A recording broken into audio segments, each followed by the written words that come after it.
Ahorita estamos en la porción del medio. En general, el libro de Apocalipsis es la manifestación de nuestro Señor resucitado, glorificado como Rey, no más presentándose como un sirviente como vino su primera vez, sino como un Rey nuevamente. Vemos la visión donde Juan es levantado al cielo en el capítulo 4 y 5, donde él mira el trono de Dios, el verdadero trono, en el verdadero templo que está en el cielo. Amén. Porque recordemos que el tabernáculo y el templo que fue construido aquí en la tierra, primero por Moisés y luego por Salomón, fueron copias de los planes del diseño que el Señor, el patrón que el Señor le mostró a Moisés. Amén. Capítulos 6 a 16 es donde el Señor, ya después de haber abierto los sellos que hemos visto en el capítulo 6, el Señor abre los sellos porque Él es el que es digno, el que tiene la autoridad y el poder para poder abrir los sellos. Estos sellos son los sellos que sellan el rollo, que simboliza un decreto que solamente un rey que tiene poder, que tiene autoridad, puede tomar y puede redactar, puede dar el decreto, puede leer el decreto. Y el Señor en estos capítulos del 6 al 16, el Señor comienza a dar su decreto y se empieza a manifestar el decreto de juicio sobre la tierra, que ya hablamos que es un juicio sobre las naciones, que no buscan a Dios, que no se conforman al pacto de Dios. Las naciones paganas, las naciones gentiles, ya hemos repasado muchas veces qué es lo que significa ser un gentil y qué es lo que significa ser una persona del reino de Dios, un discípulo del Señor. Amén. Hemos hablado de eso. El Israel espiritual, tanto como el Israel físico. Amén. Y como nosotros, creyentes en nuestro Señor Jesucristo, nuestro Mesías, Yeshua, hemos sido injertados al olivo, que es el pueblo de Israel, de Dios. Amén. Pero vemos cómo el juicio es decretado sobre las naciones, porque el Señor viene a establecer su reino, y efectivamente los reinos de la tierra, los reinos de las naciones, los reinos de los pueblos paganos y gentiles llegan a su fin, y muy pronto lo veremos en los capítulos que siguen. Probablemente le tocará a nuestro hermano pastor cubrir el capítulo donde se dice, el ángel, uno de los ángeles anuncia: el Señor ha venido a establecer su reino y a terminar el reino de las naciones paganas, gentiles, que no obedecen, que se rebelan en contra de nuestro Dios, nuestro Rey y Señor, y se rebelan contra su ley. Amén. Ahorita estamos saliendo de los 7 sellos. Amén. Tenemos un rápido repaso de lo que vimos en los 6 sellos.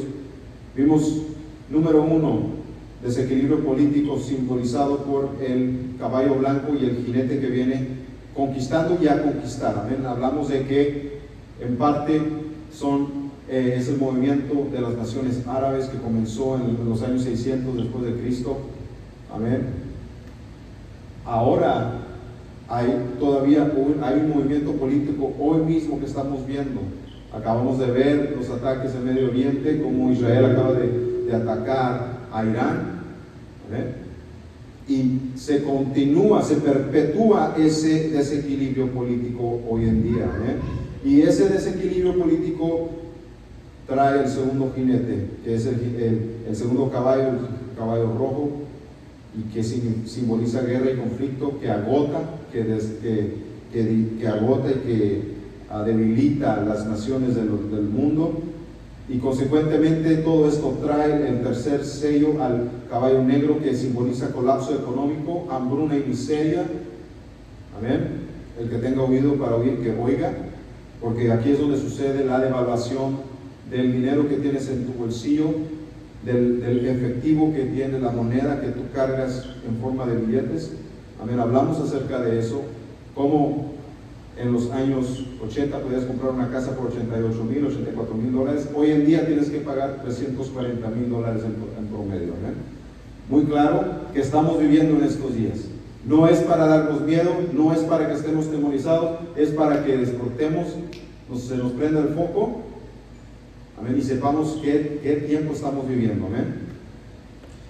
Y la consecuencia de todos estos tres jinetes previos, de esos tres caballos previos, es lo que simboliza el caballo verde o el caballo pardo o pálido. La consecuencia de los tres previos eventos es muerte, debilidad y muerte sobre la tierra, amén. Y hemos visto todos esos ciclos y vuelve a suceder el ciclo. Vemos que ese ciclo se sigue. Gracias.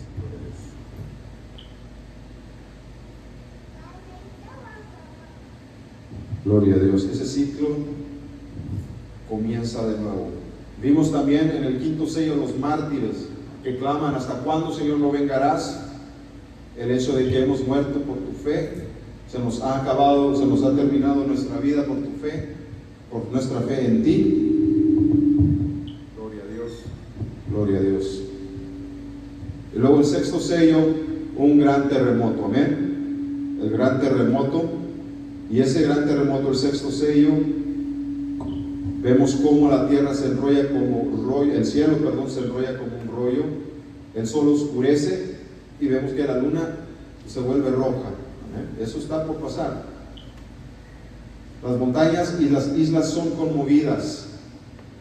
Amén. Y vimos cómo cada uno de estos eventos pueden no tan solo ser físicos, también tienen un significado simbólico.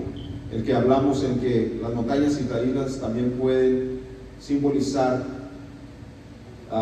poderes en la tierra, poderes políticos, poderes en forma de gobiernos, países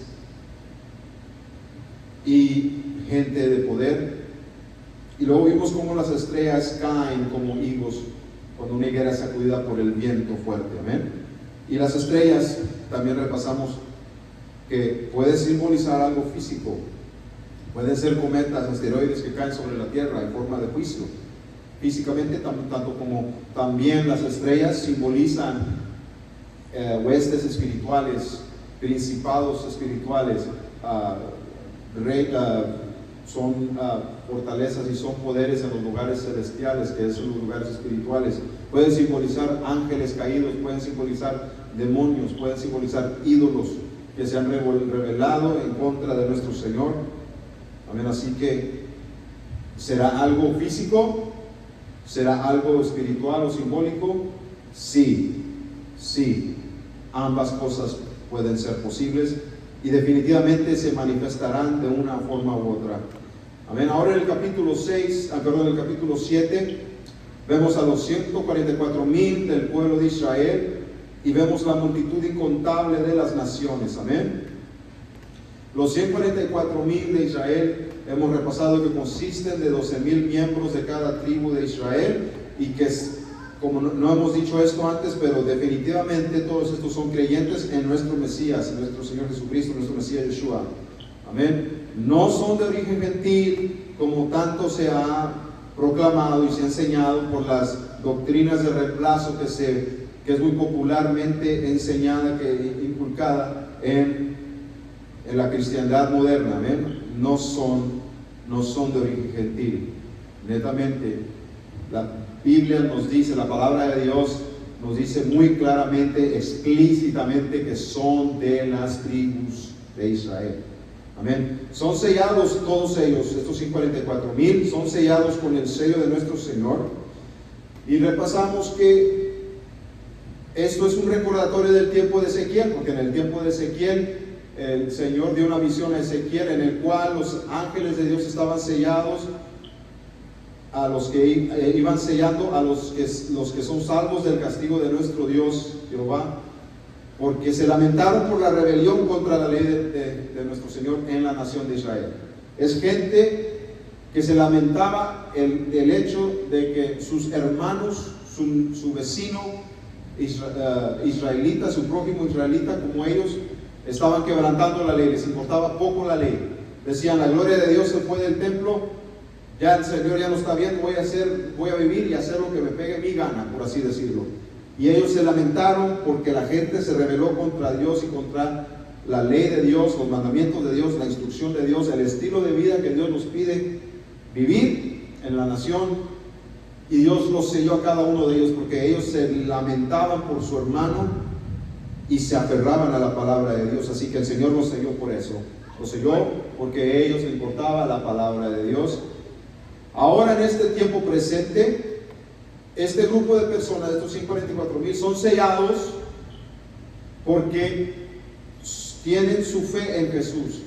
Son de esos judíos y del pueblo de Israel, de la tribu de Judá, de la tribu de Benjamín, de la tribu de Leví, y todos aquellos entre ellos que vienen de las 12 diferentes tribus, que de acuerdo a la palabra de Dios van a ser 144,000 de cada tribu, que van a entender y estar conscientes de que ellos son descendientes de cada una de esas tribus. Amén. Y ellos llegan al conocimiento y el entendimiento de que Jesús, Yeshua, es el Mesías que había sido indicado, HaMashiach HaNagi, amén, para Israel, y son sellados porque tienen su fe en Jesús, nuestro Mesías, y por guardar los mandamientos de Dios. Amén.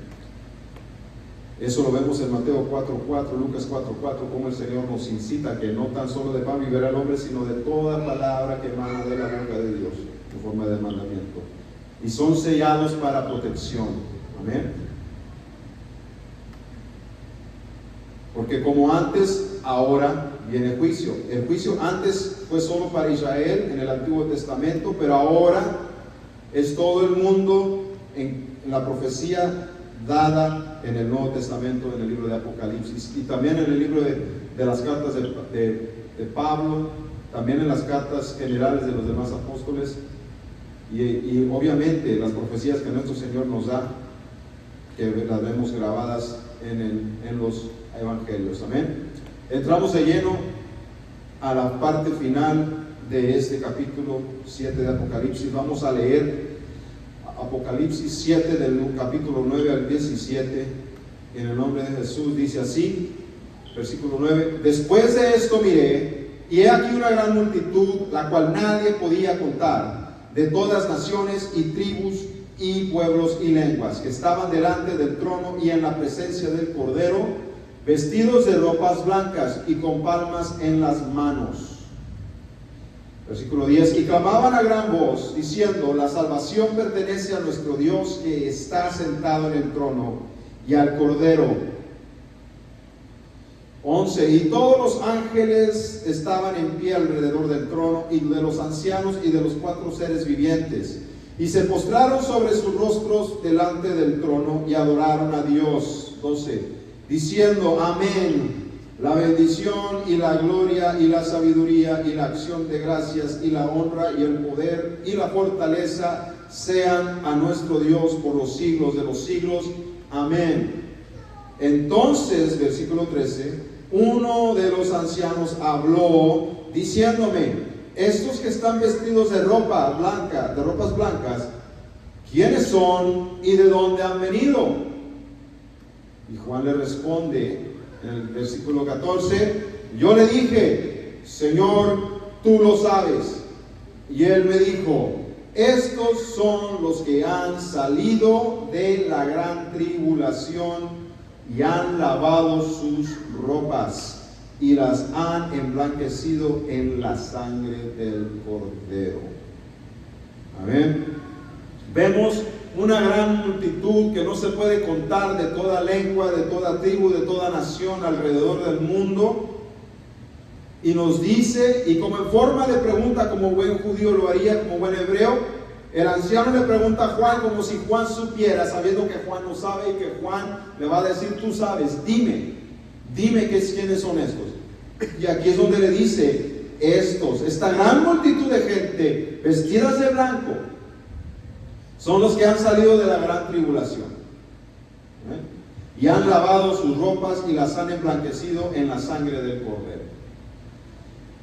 Y aquí que tomamos pausa y pensamos: bueno, ¿qué significa esto? Antes de entrar de lleno al resto de la lección, ¿qué significa esto? Parece que aquí está involucrado el hecho de que es un gran número de personas que son llevadas, es una gran multitud que es incontable, millones de millones de millones de millones, tal vez billones, no sé. todos aquellos que se atreven a lavar sus ropas. Y el hecho de que lavan sus ropas es muy peculiar. Y el hecho de que también han emblanquecido sus ropas con la sangre del Cordero es otra cosa muy peculiar, y son dos cosas distintas. Amén. Pero antes de entrar de lleno a eso, veamos de dónde vienen y cuándo vinieron estas gentes. ¿Será que ellos están, esa multitud está ya en la presencia de Dios en el cielo? ¿Es posible que esto es el resultado de aquello que Pablo se refiere a el rapto de la iglesia? Es muy posible, de cierto, sabemos efectivamente que si creemos en que lo que dijo Pablo es veraz y verdadero, sabemos que el Señor vendrá con sonar de la trompeta y con voz de arcángel, y los que estamos aún viviendo sobre la tierra esperaremos a que los muertos resuciten, y luego nosotros subiremos y seremos trasladados y estaremos con el Señor. Lo creemos, está en la palabra de Dios. Lo que no sabemos y lo que no podemos decir por seguro es cuándo va a suceder. Y ahí es donde se dividen los diferentes campos o diferentes grupos de personas.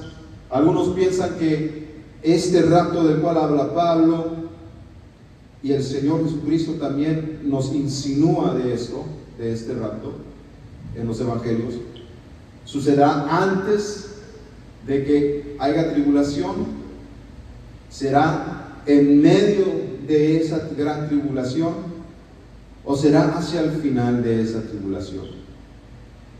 El libro de Apocalipsis y la palabra de Dios no nos dicen exactamente cómo es que va a suceder. Y pienso yo que el Señor no nos da una certeza, porque el Señor quiere que estemos listos para sea lo que sea que va a suceder. Primeramente, si es que ha de suceder antes de que suceda esa gran tribulación de la cual se menciona tanto en la palabra de Dios, debemos de estar preparados espiritualmente, y primordialmente es lo que importa más, el espíritu, porque eso es lo que es eterno. Así que debemos de preocuparnos primeramente del espíritu, de nuestro espíritu. Estamos bien con el Señor, hemos perdonado a los que debemos perdonar, hemos pedido perdón de las personas que debemos pedir perdón, estamos bien con nuestro Señor, estamos caminando conforme a su palabra, a lo mejor de nuestro entendimiento que hemos obtenido hasta hoy. Amén. Hemos estado intentando aprender de la palabra de Dios como debemos de estar intentando aprender de la palabra de Dios. Debemos nosotros examinar nuestra vida con nuestro prójimo y examinar nuestra vida con el Señor y su palabra.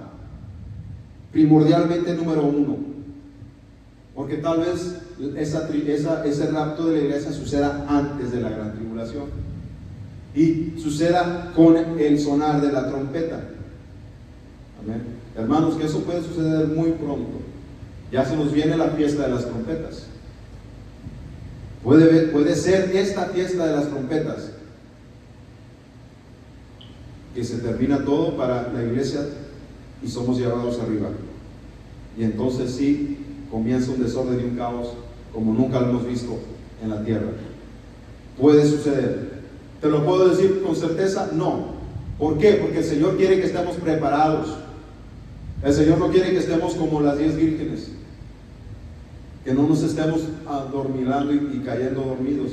Tenemos que despertarnos y tenemos que estar listos espiritualmente, y también debemos estar listos físicamente, porque si no sucede, si el rapto no sucede antes de que comience la gran tribulación, debemos de estar preparados. Amén. Es de sabios estar preparados, porque la palabra de Dios nos dice en el libro de Proverbios: el sabio mira el peligro y se prepara y le saca la vuelta, hace preparación, pero el necio, el terco, le dicen, le predican, le enseñan y no quiere oír, no quiere tomar acción, no quiere hacer caso, no se quiere acercar. Amén. Así que hay que ser sabios conforme a la palabra de Dios. Amén. Versículo 15. Por eso están delante del trono de Dios y le sirven día y noche en su templo. Y el que está sentado sobre el trono extenderá su tabernáculo sobre ellos. Ya no tendrán hambre ni sed. Que dice, ya no tendrán hambre ni sed, y el sol no caerá más sobre ellos, ni calor alguno. Porque el Cordero que está en medio del trono los pastoreará y los guiará a fuentes de aguas de vida, y Dios enjugará toda lágrima de los ojos de ellos. Amén. Vamos a entrar de lleno a la multitud vestida de ropas blancas. Amén. Vemos que es una multitud incontable. Vemos que es una multitud incontable de todas las naciones, tribus, pueblos y lenguas. Están delante del trono y la presencia del Cordero. Dicen ellos, la salvación pertenece a nuestro Dios que está sentado en el trono y al Cordero. Y con esas palabras que ellos dicen, causan que los ángeles alaben. Y los ángeles que están frente al trono de Dios, junto con los ancianos, los 24 ancianos, junto con los 4 seres vivientes que están alrededor del trono de Dios, empiezan a alabar, empiezan a declarar la gloria de Dios. Amén. Y esta multitud que está vestida de ropas blancas, han salido de la gran tribulación y han lavado sus ropas y las han emblanquecido en la sangre del Cordero. Amén. Han salido de la gran tribulación estos, y lo que sabemos es que han lavado sus ropas. ¿Ok? Han lavado sus ropas. Esto es muy claramente una acción. Es una acción, claramente lo podemos ver. Como quien lava su ropa, es una acción, es un verbo, lavar. ¿Y qué se simboliza esta acción? Esta acción el hecho de que lavaron sus ropas, ¿qué significa? Significa que están guardando los mandamientos de nuestro Dios. ¿Sabes por qué lo sé? ¿Y sabes por qué tú deberías de saber eso? Porque tú eres un buen estudiante de la palabra de Dios y tú sabes lo que dice el Salmo 119, versículo 9. Nos dice, nos pregunta, ¿con qué limpiará el joven su camino? Estamos hablando del negocio de limpiar. Estamos hablando del negocio de lavar sus ropas. ¿Cómo es que el joven limpiará su camino? ¿Cuántos de aquí son jóvenes? ¿No hay ningún joven? ¿No hay ningún joven? Porque la cosa es contigo. Porque hay unos que son muy jóvenes y hay otros que son menos jóvenes. Mas sin embargo la cosa es contigo. ¿Por qué? Porque el Señor quiere que tú seas salvo. Ahora, nosotros también debemos de querer ser salvos, amén. Así que, como dice la palabra de Dios, ¿con qué limpiará el joven su camino? Y el versículo completa, con guardar su palabra. ¿Su palabra de quién? Del Señor. Así que, estos que estaban lavando sus ropas, estaban guardando los mandamientos de Dios. Nos dice muy claramente la palabra lo que simboliza el limpiar nuestro camino, el limpiar, el lavar nuestras ropas.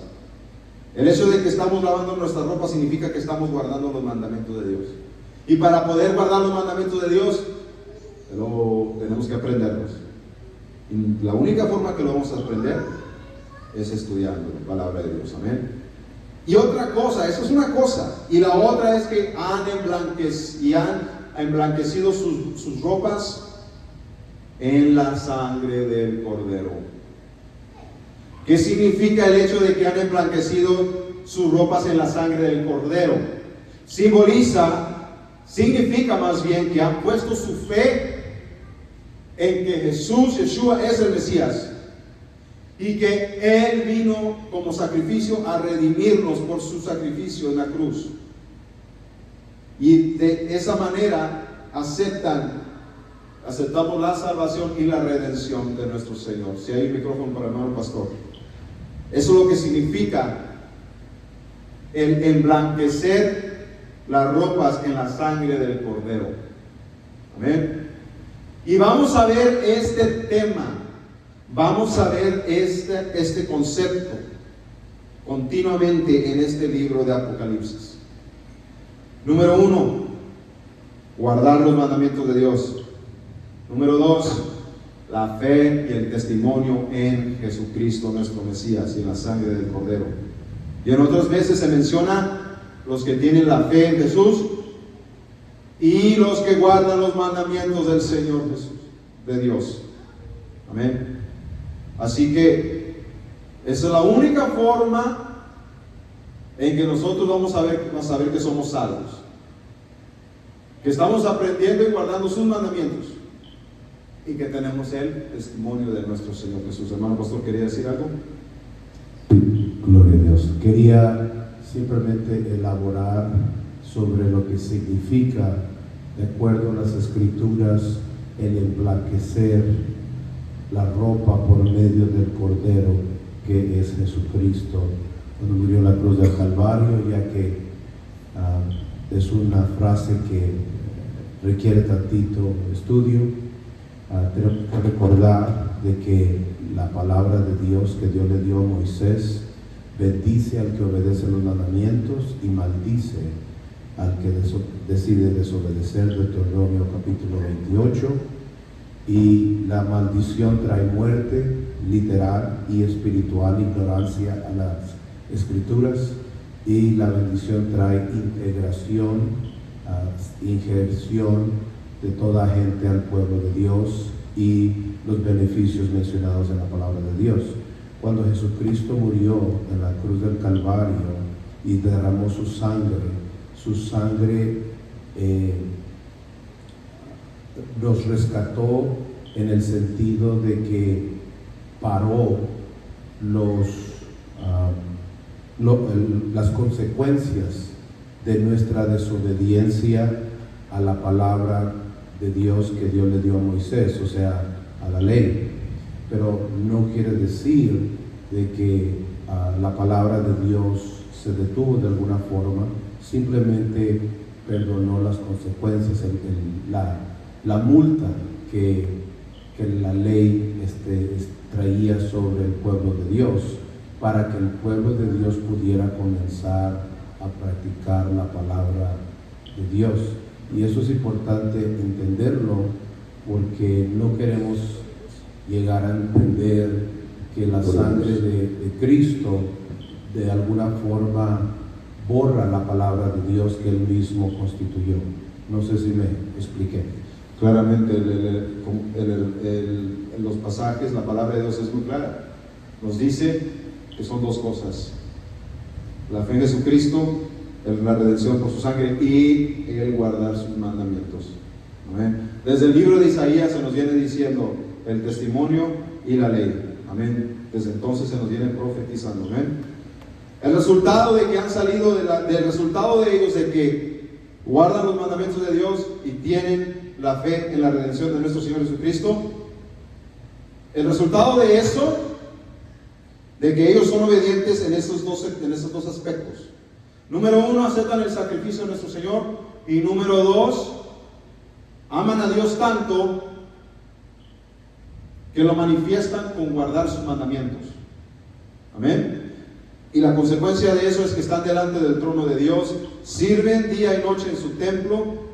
El que está sentado sobre el trono extenderá su tabernáculo sobre ellos.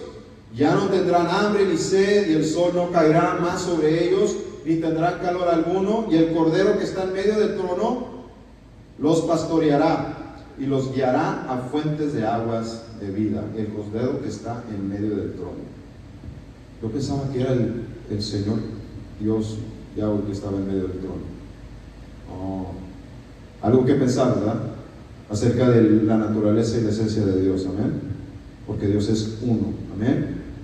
Y Dios enjugará toda lágrima de los ojos de ellos. Amén.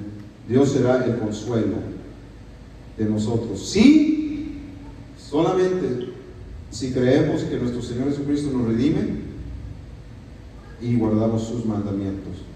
Y vamos a regresar rápidamente a Apocalipsis capítulo 3, versículo 1 y versículos 4 y 5 que nuestro hermano pastor ya cubrió en semanas pasadas. Dice: escribe al ángel de la iglesia en Sardis, el que tiene los 7 espíritus de Dios, nuestro Señor Jesucristo, y las 7 estrellas, dice esto: yo conozco tus obras, y nota que está en blanco, que tienes nombre de que vives, parece que vives y estás muerto, pero tienes unas pocas personas en Sardis, brincamos al 4, que no han manchado sus vestiduras y andan conmigo en vestiduras blancas, porque son dignas. Miren lo que dice en blanco. 5. El que venciere será vestido de vestiduras blancas, y no borraré su nombre del libro de la vida, y expresaré su nombre delante de mi Padre y delante de sus ángeles. El que tiene oído, oiga lo que el Espíritu dice a las iglesias. Amén.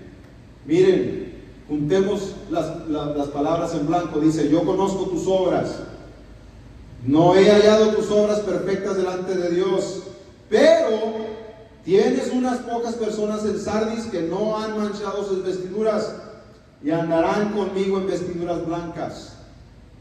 ¿Ven el énfasis en no mancharse? ¿Ven el énfasis en andar en vestiduras blancas?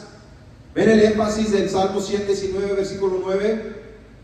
De cómo mantendrá el joven limpio su camino.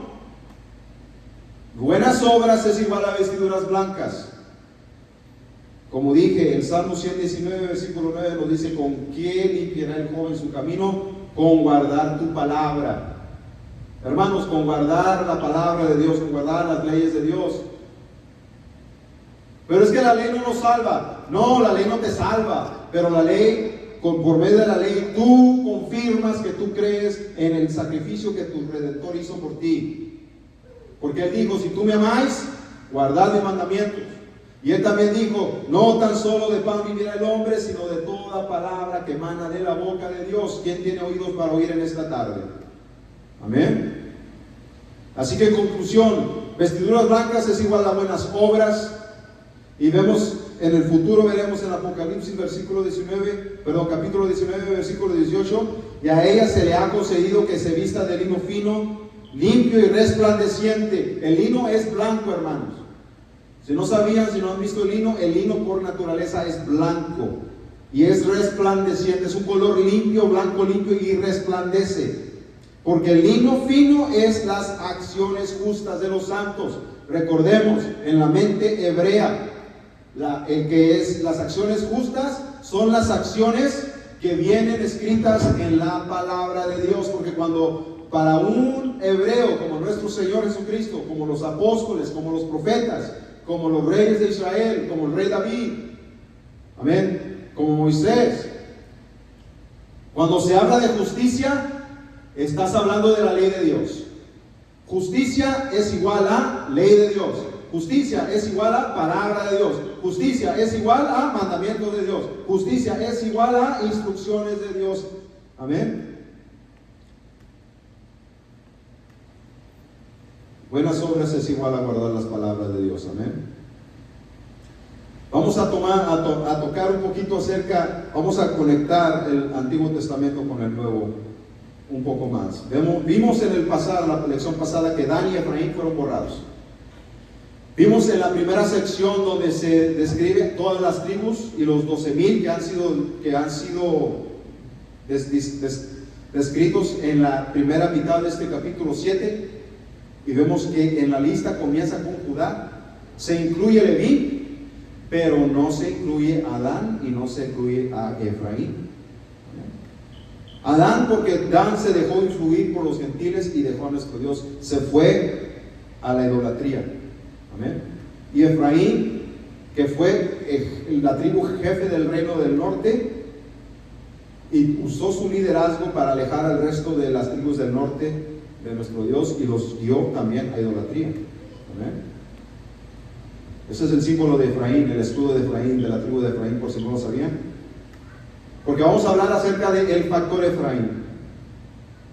Es un ángulo muy peculiar, pero lo vamos a ver muy claramente en Apocalipsis estudiando Apocalipsis capítulo 7, versículo 9, vemos muy claramente en el versículo 9 una gran multitud, la cual no se podía contar de todas las naciones.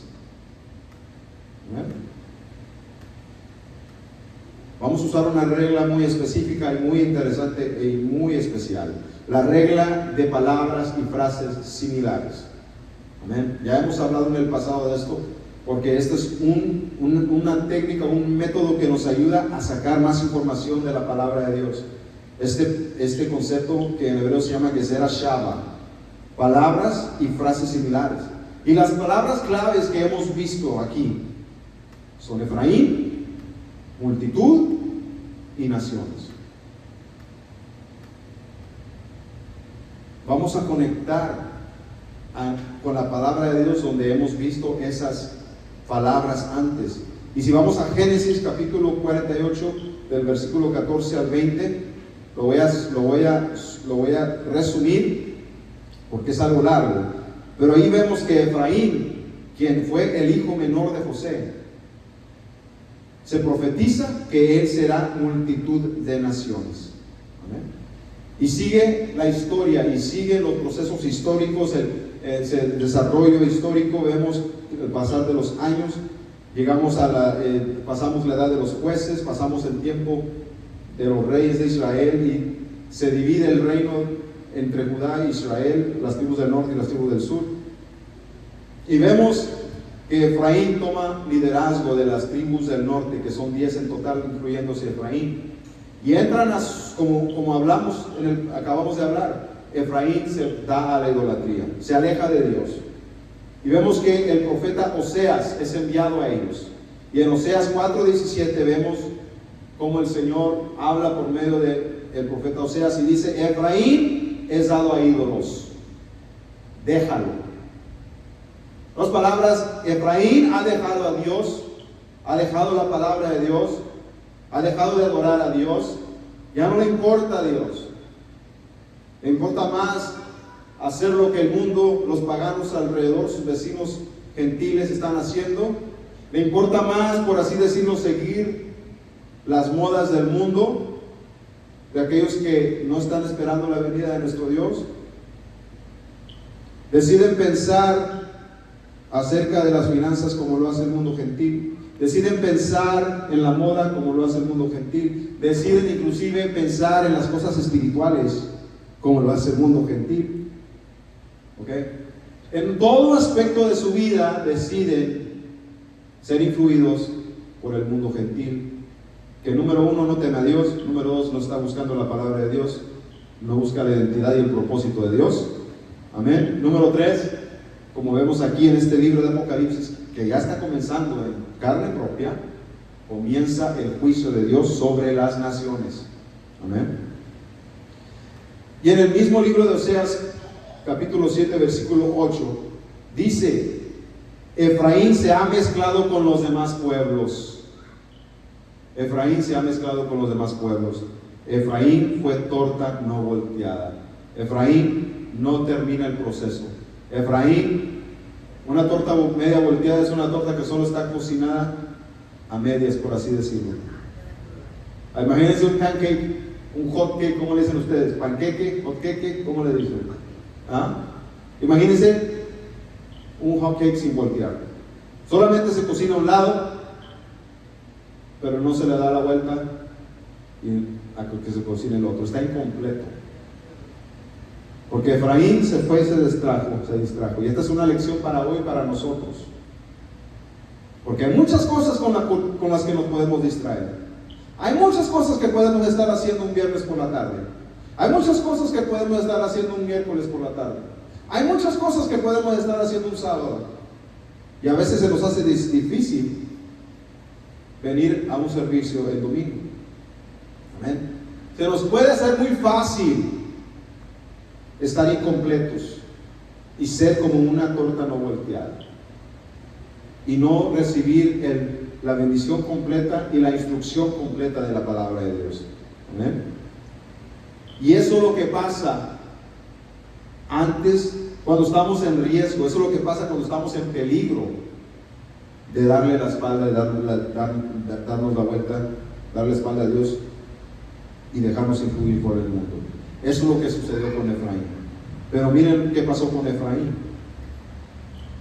Efraín también se remuerde. Efraín empieza a arrepentirse. Y dice Efraín en Jeremías 31, versículo 19: porque después que me aparté tuve arrepentimiento, y después que reconocí mi falta, herí mi muslo, me golpeé, reconocí, estoy mal, me avergoncé y me confundí, porque llevé la afrenta de mi juventud, porque me cayó la culpa de mi juventud, me cayó el pecado, la consecuencia, la culpa de lo que yo hice en mi juventud, de las acciones que yo tomé, de lo que yo decidí hacer, alejarme de Dios, darle la vuelta e irme al mundo, vivir como gentil, actuar como pagano, como que la palabra de Dios nunca estuvo aquí, como que Dios nunca me estuvo llamando, por así decirlo, para traerlo aquí a nuestros días, en este día. Amén.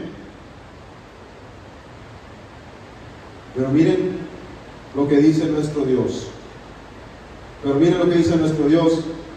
Jeremías 31:20: ¿no es Efraín hijo precioso para mí? ¿No es niño en quien me deleito? Pues desde que hablé de él, me he acordado de él constantemente. Por eso mis entrañas se conmovieron por él. Ciertamente tendré de él misericordia, dice Jehová. ¿Amén? ¿Y qué dice el Señor en el versículo 21? Dice: establécete señales, ponte majanos altos. En otras palabras, ponte señales altas. Nota atentamente la calzada, la calle. Vuélvete por el camino por donde fuiste. Nota la palabra enfatizada en blanco. Vuélvete por el camino por donde fuiste. Virgen de Israel, vuelve a estas tus ciudades. Vuélvete, vuélvete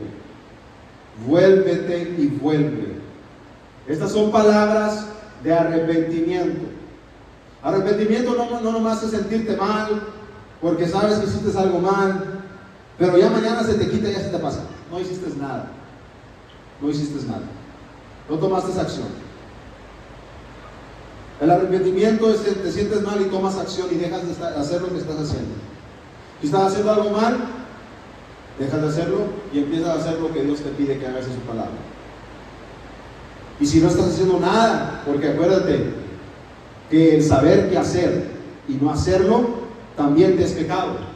Saber lo que dice la palabra de Dios y saber que tú tienes que tomar acción y tienes que obedecer y hacer lo que la palabra de Dios te dice y no hacerlo también te es pecado. Así que el arrepentimiento también significa dejar de estar haciendo nada. El arrepentimiento también significa dejar de estar haciendo nada y hacer lo que Dios te está diciendo que hagas. Acuérdate que Dios te está diciendo qué es lo que debes de hacer por medio de su palabra. Amén. Eso es arrepentimiento. Amén. Efraín es la multitud de las naciones, hermanos. Lo acabas de ver en la palabra de Dios. Lo acabas de ver, ahí está. Palabras claves. Estas palabras están entrelazadas en la palabra de Dios. Ahí están. Están entrelazadas, se están comunicando una con otra. Y te están comunicando verdades a ti, verdades que tú debes de saber. Efraín será multitud de naciones. ¿Qué es lo que miras en el día final? ¿Qué es lo que miras? La multitud incontable de las naciones. Pablo lo dice en Romanos 11:26.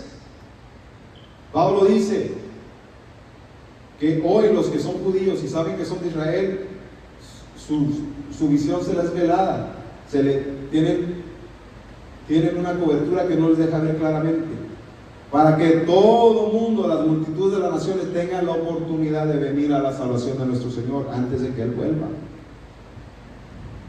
Porque primero dice Él en Romanos 11, 26, 24, 26, entra la plenitud de las naciones, o sea, la multitud de las naciones. Y entonces todo Israel será salvo.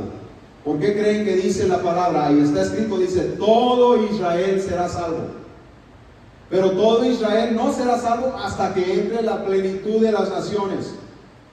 La plenitud de las naciones, o sea, la multitud de las naciones, que es Efraín, las naciones. Amén.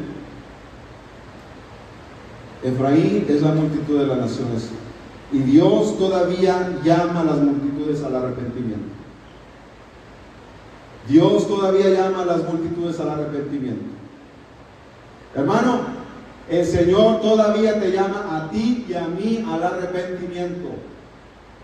Porque cada día hay algo por lo cual tú te tienes que arrepentir. En otras palabras, cada día hay algo que tú tienes que corregir. Cada día hay algo que tú tienes que rectificar. Yo te lo confirmo. Hoy yo tuve varias cosas que yo tuve que rectificar. Estoy hablando de mí. Así que imagínate todos aquellos que ya andan afuera, que no conocen el plan de salvación, que no entienden el propósito de Dios. El Señor todavía nos está llamando a todos al arrepentimiento, hermanos. El tiempo se acerca. Todo lo que ha estado sucediendo, ya lo repasamos en el capítulo 6. Dimos un repaso de todo lo que está sucediendo conforme a lo que el Señor dijo en Mateo 24. Pues se levantará reino contra reino, pueblo contra pueblo, nación contra nación. Habrá terremotos en diversos lugares. Hermanos, acabo de ver un video ayer donde nunca había temblado en Culiacán, Sinaloa, en el estado de Sinaloa, en México. Y ahora están sorprendidos porque en Culiacán les cayó un terremoto. Nunca había temblado en Culiacán. El Señor lo dijo. Temblará en diversos lugares. Y lo que eso significa es que va a haber movimientos telúricos en lugares donde antes no se frecuentaban. ¿Qué me van a decir del hecho de que Israel atacó Irán? ¿Qué me van a decir del hecho de que Ucrania atacó las periferias de Moscú, los suburbios de Moscú ya? ¿Ustedes creen que los rusos van a tomar eso a la ligera? Todo lo que está sucediendo alrededor del mundo, hermanos. Los millonarios están haciendo sus albergues bajo tierra, en las cuevas, en las montañas. ¿Usted cree que eso son coincidencias? Porque va a llegar el punto, el momento, que no se aleja, ese momento se acerca cada vez más, en lo que los poderosos, los ricos, los que tienen poder sobre la tierra, van a hacer lo que el capítulo 6 de Apocalipsis dice, que van a decirle a las montañas y a las cuevas, a las piedras, caigan sobre nosotros, escóndanos, que no queremos ver la ira del Dios que viene. La ira de Dios se acerca y ¿quién podrá salvarnos? Están haciendo sus albergues secretos en Nueva Zelanda, en todos lugares. Amén. Así que el tiempo es ahora, hermano. El tiempo es ahora. No es para crear temor, es para que nos despertemos. Es para que nos despertemos. Amén. Vamos a ponernos de pie esta tarde. Bendito Padre, te damos la gloria y la honra, Señor. Te damos gracias, bendito Dios, por tu palabra, Señor. Te damos gracias, Señor, porque nos has permitido tal